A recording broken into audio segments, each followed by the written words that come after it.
सालों को, कृष्णा के हत्यारों को गोली मारो सालों को, शरीयत कानून मुर्दाबाद, मुर्दाबाद मुर्दाबाद, शरीयत कानून मुर्दाबाद, मुर्दाबाद मुर्दाबाद।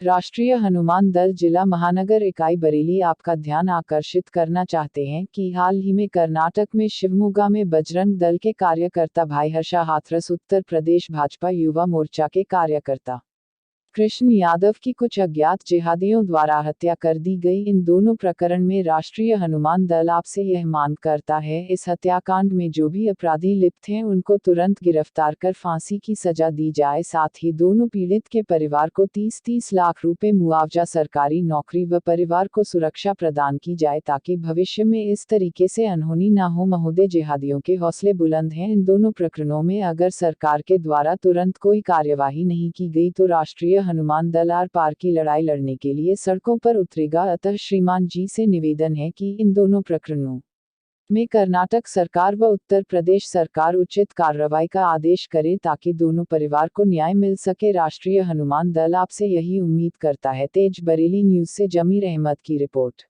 जानना चाहेंगे क्या वो पूरा मामला है जिनको लेकर आज जो है हनुमान दल यहाँ पहुँचा है और क्या मांगे आपकी? देखिए, अभी हाल ही में कर्नाटक के मोगा जिले में बजरंग दल के कार्यकर्ता भाई हर्षा जी की हत्या कर दी जाती है।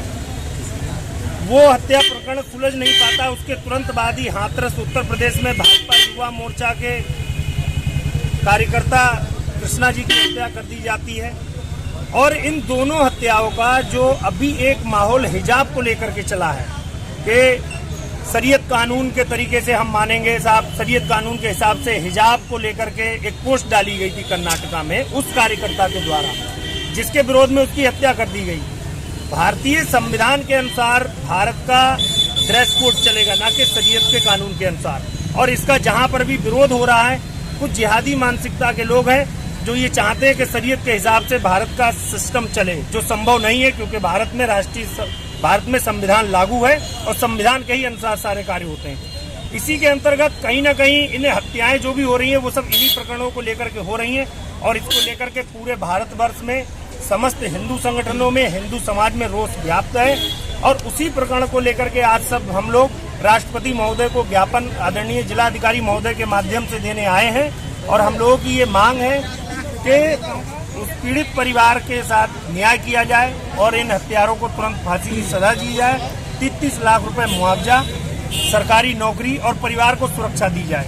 इसके साथ ही अगर इसमें कोई भी प्रक्रिया ढीली होती है तो आप ये समझिए कि अकेला राष्ट्रीय हनुमान दल ही नहीं, पूरा हिंदू समाज, जितने भी संगठन है वो सब सड़क पर उतरने का कार्य करेंगे और फिर वो सरकार को खुद संभालना होगा कि कैसे समझे।